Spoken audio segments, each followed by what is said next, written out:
Que le Seigneur vous bénisse tout le monde, je crois. Vous vous portez bien par la grâce de Dieu. Nous aussi également, nous nous portons bien par la grâce de Dieu. Bienvenue dans une autre vidéo. Et je crois que ça va aider chacun. Ça va aider quelqu'un. Que Dieu vous bénisse.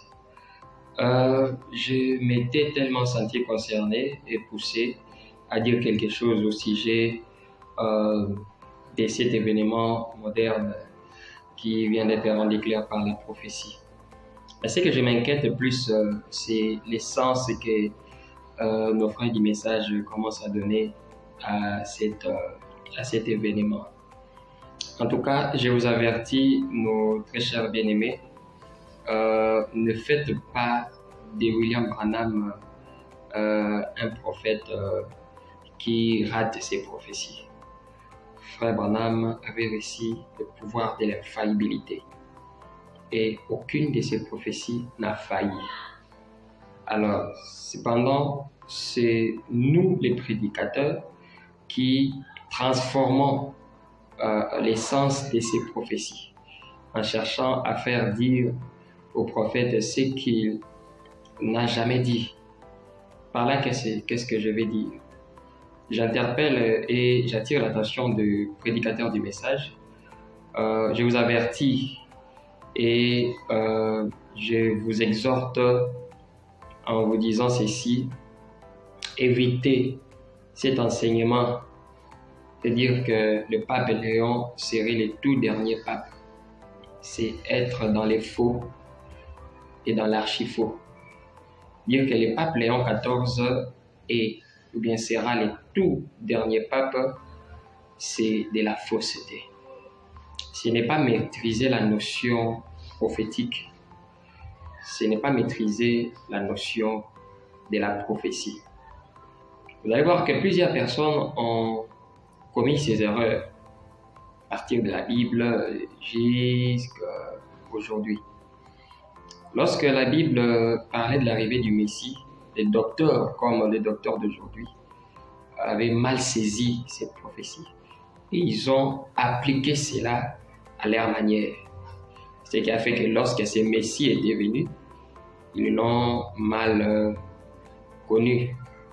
Ils l'ont méconnu. Et ce qui fait en sorte que lorsque les Écritures s'accomplissent, il y a certains prédicateurs qui deviennent incrédules. Ils ne peuvent plus croire à ces Écritures parce qu'ils se sont déjà tracés eux-mêmes leur ligne. Alors je vous exhorte de ne pas apporter ces enseignements dans vos églises. Nous allons évoluer petit à petit. Lorsque on a parlé de la prophétie de Malachie chapitre 4 versets 5 à 6, et les Écritures ont été claires que l'Élie qui viendra doit ramener les cœurs des enfants à leurs pères et les cœurs de pères à leurs enfants.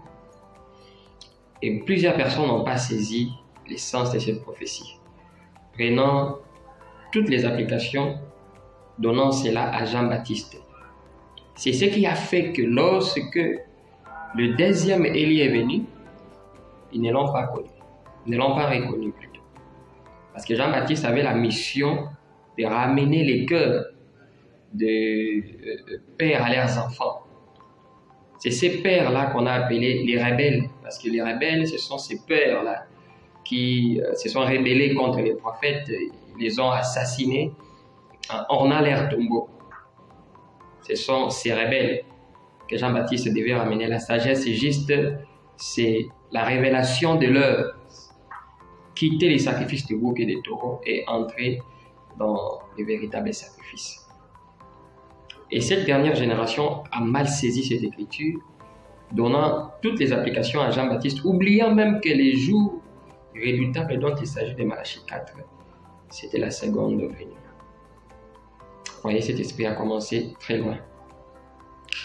Et aujourd'hui, lorsque cette Élie de Malachie 4 est venu au temps de la fin, plusieurs des docteurs commettent ces mêmes erreurs. Ils tombent dans ces mêmes erreurs. Les erreurs qui consistent à ne pas comprendre, à ne pas saisir à s'emporter précipitamment par des enthousiasmes et faire des déclarations anti-prophétiques. J'aimerais bien encore dire que le pape Léon XIV serait le tout dernier pape. C'est un faux et un archi-faux enseignement. Si vous prenez Apocalypse au chapitre 13, commencez à partir du verset 14 jusqu'au verset 18, vous allez voir qu'on parle des 5 choses, ou bien disons des 4 choses qui doivent venir avant le marquage de la bête. La première des choses, il s'agit de la formation de l'image de la bête. Là, nous sommes dans Apocalypse chapitre 13, verset 14. La Bible nous dit qu'il lui est donné de former, ou bien, de former l'image de la bête. Ça, c'est le verset 14. Et si vous descendez dans le verset 15, la Bible dit encore qu'il lui était donné d'animer l'image de la bête. Ça, c'est la deuxième des choses. Si vous descendez dans le verset 16, la Bible dit qu'après avoir animé l'image de la première bête, il fait maintenant, c'est-à-dire du genre une sorte de propagande, disons, c'est un terme français, une sorte de campagne pour le marquage de la bête. Ça, c'est la troisième des choses. C'est-à-dire, il y a d'abord la formation de l'image de la bête, l'animation de l'image de la bête, la propagande de l'image de la bête, et ainsi le marquage de l'image de la bête, qui est parlé dans Apocalypse chapitre 13, verset 17. Alors dire que c'est pape Léon XIV et le tout dernier pape, c'est dire que c'est lui-là qui doit accomplir toutes ces 4 choses. Alors, c'est un faux enseignement. Vous allez donner à la Bible ce que la Bible ne dit pas. Vous allez remarquer que depuis l'époque des frères Branham, aux alentours de 1960, tous les papes qui sont venus, ils n'étaient qu'en train de se démarcher ou encore de faire des démarches pour former l'image de la bête. Toutes ces papes.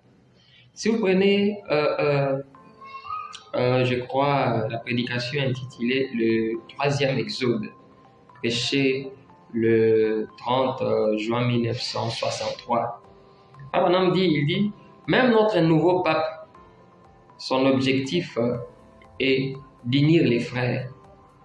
Et Branham dit que ces nouveaux papes-là, depuis l'époque, depuis 1963, il avait un objectif d'unir les frères, c'est-à-dire faire la fédération des églises. Et Frère Branham dit, cette fédération de l'église, c'est l'image de la bête, n'y entrez pas. Vous voyez que la formation de l'image de la bête, les démarches pour la formation de l'image de la bête ont déjà commencé depuis les années 60.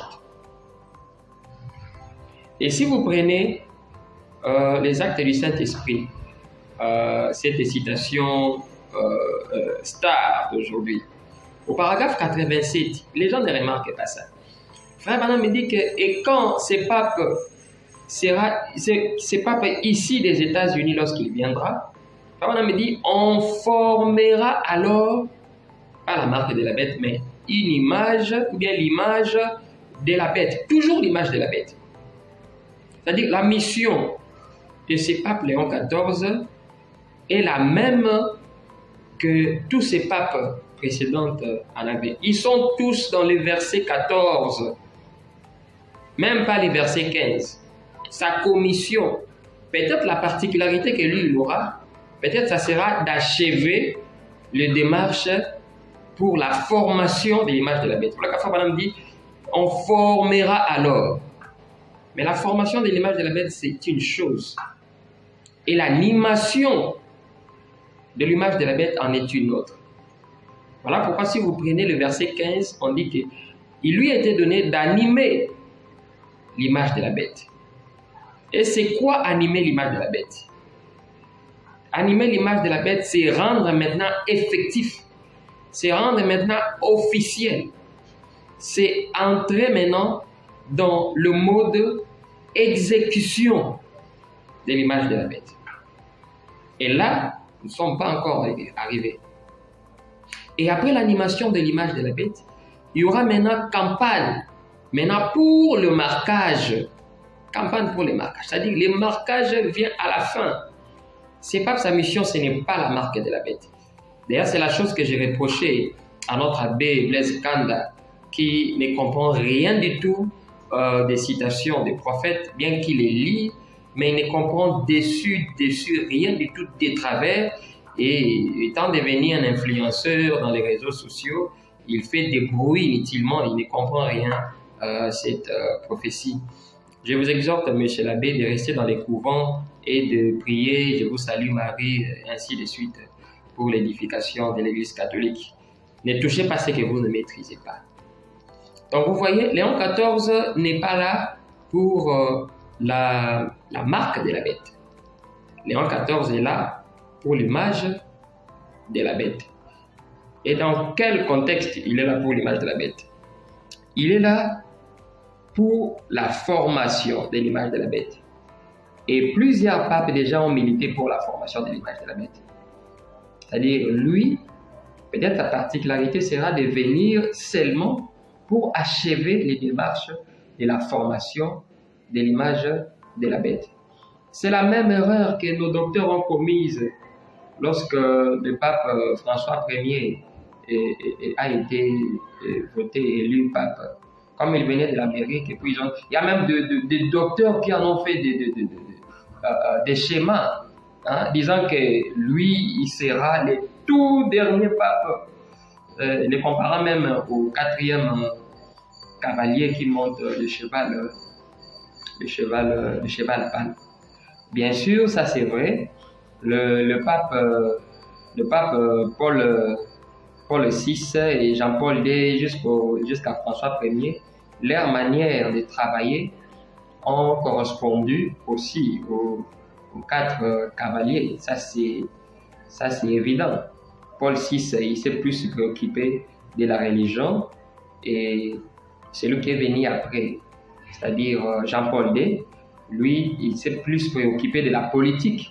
D'ailleurs, son objectif, c'était premièrement la dissolution de l'URSS, parce que c'était un Polonais, Jean-Paul II. Et étant donné que la Pologne, à l'époque, était dans l'URSS, il voulait premièrement dissoudre l'URSS. Il a contribué à la dissolution de l'URSS. Dès qu'il est devenu pape, il a attaqué maintenant les campagnes. Il est allé en Pologne, par-ci, par-là, exhortant les Polonais à se détacher de l'URSS.